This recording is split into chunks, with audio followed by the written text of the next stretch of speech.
बाबर ने 1528 ईस्वी में अपने सेनापति मीर बाकी को अयोध्या के भव्य मंदिर तोड़ने का आदेश दिया। इतिहासकार का निधन के अनुसार श्री राम मंदिर को बचाने के लिए हिंदुओं ने जान की बाजी लगा दी थी। 1,74,000 हिंदू वीरों ने बलिदान के बाद ही मुगल मंदिर को हानि पहुंचा सके थे। मंदिर इतना मजबूत बना हुआ था कि तोड़ने के लिए तोपों के गोलों का इस्तेमाल करना पड़ा था। मंदिर को नष्ट करने के बाद जलाल शाह ने हिंदुओं के खून का गारा बनाकर लाहौरी ईंटों से बाबरी मस्जिद का निर्माण किया था। वीठी नरेश महताब सिंह को जब मंदिर पर आक्रमण की जानकारी मिली तो उन्होंने बद्रीनाथ यात्रा को रद्द कर दी और सैनिकों के साथ मीर बाकी को से जा भिड़े।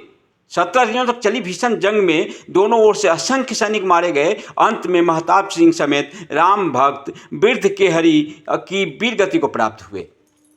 हंसवर रियायत के राजा रणविजय सिंह को कुल पुरोहित देवदीन पांडे ने 70,000 योद्धाओं के साथ बाबर की सेना से श्री राम जन्मभूमि के लिए संघर्ष किया। युद्ध में बुरी तरह घायल हो जाने के बावजूद अनेक मुगल सैनिकों को मौत के घाट उतारा और अंत में वीरगति को प्राप्त हुए।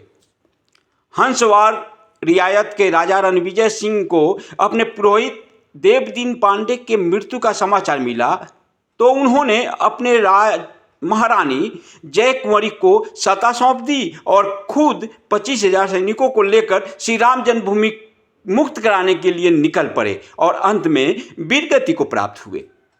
राजा रणविजय सिंह के बलिदान के बाद महारानी जय कुंवरी ने आनंद संप्रदाय के महंत स्वामी महेश्वरानंद के साथ मिलकर श्री राम जन्मभूमि का संघर्ष जारी रखा।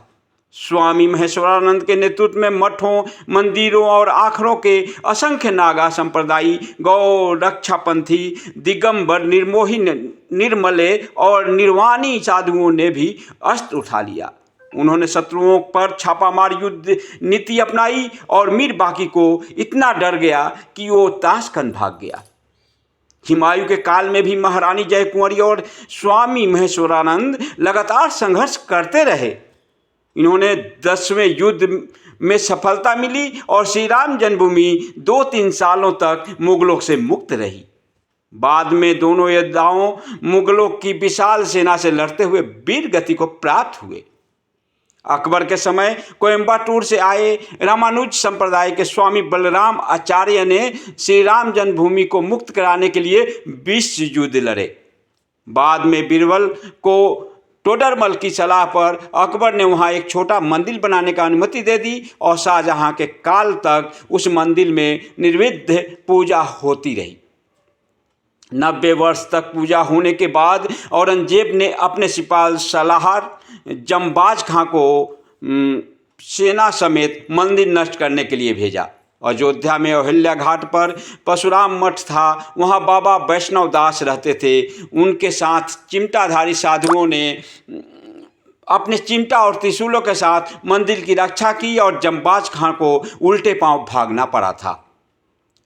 औरंगजेब ने अब दूसरी बार सैयद हसन अली को विशाल सेना के साथ मंदिर नष्ट करने भेजा। वहाँ वैष्णव दास ने समय रहते गुरु गोविंद सिंह जी को संपर्क साधा और वे सेना समेत मंदिर की रक्षा के लिए अयोध्या पहुंच गए।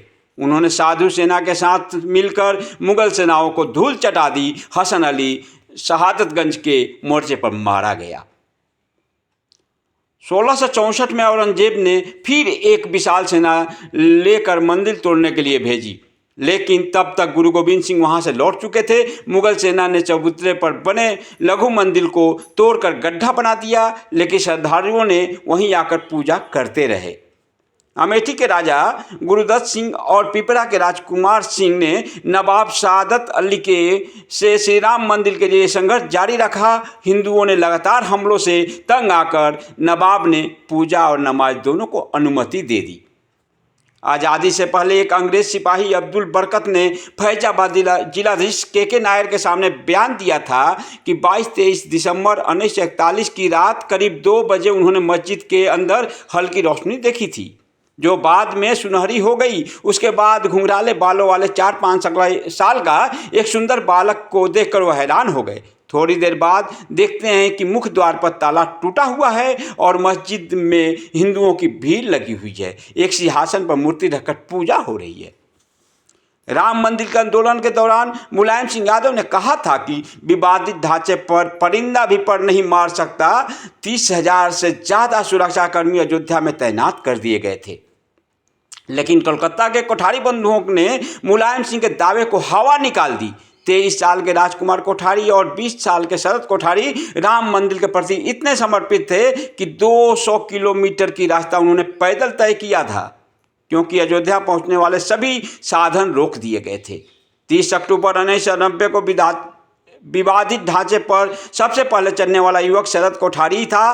फिर बड़ा भाई राजकुमार कोठारी भी ढांचे पर चढ़ गया था और भगवा ध्वज लहरा दिया था। 30 अक्टूबर 1990 को विवादित ढांचे से सीआरपीएफ के जवानों ने दोनों भाइयों को पीट कर खदेड़ा। मुलायम सिंह सरकार ने कोठारी बंधुओं के साथ बहुत राम भक्तों की हत्या करवा दी थी।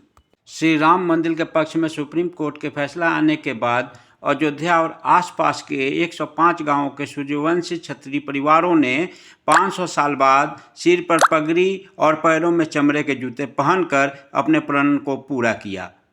दरअसल इनके पूर्वजों ने 16वीं सदी में मंदिर बचाने के लिए मुगलों से युद्ध लड़ा था, लेकिन वे युद्ध में हार गए थे। बता दें कि ठाकुर गज सिंह के नेतृत्व में मुगलों से जंग हुई थी और इस जंग में ठाकुर गज सिंह हार गए थे। हारने के बाद गज सिंह ने श्री राम मंदिर जन्मभूमि पर कब्जा होने तक पगड़ी न जूते पहनने की प्रतिज्ञा ली थी। इसी प्रतिज्ञा का पालन करते हुए वो आने वाली पीढ़ियों को भी वही किया और आज उनकी खुशी का ठिकाना नहीं कि वो राम मंदिर जन्मभूमि का जब मंदिर बन रहा है तो वो लोगों ने जूता पहनना शुरू कर दिया। श्री राम मंदिर जन्मभूमि के लिए हिंदू समाज ने 78 धर्म युद्ध लड़े, जिसमें 3,50,000 से ज़्यादा हिंदू वीरों ने अपनी प्राणों की आहुति दी थी। और बता दें, बाबर के काल में 5 धर्म युद्ध, हुमायूं के काल में 10, अकबर के काल में 20, औरंगजेब के काल में 30, नवाब साजत अली के काल में 5, नसीरुद्दीन हैदर के समय 3, बाजिद अली के समय 2, अंग्रेज़ों के समय 2 और विश्वनाथ प्रताप सिंह के समय 1 धर्म युद्ध लड़ा गया था। अब अयोध्या में श्री राम का भव्य मंदिर बन रहा है जो आप लोग देख रहे हैं। तो अब हम यही कहेंगे कि 22 तारीख को आप दीपावली मनाएं और जय श्री राम घोष के साथ इस कथा को कैसा लगा ये ज़रूर बताएं।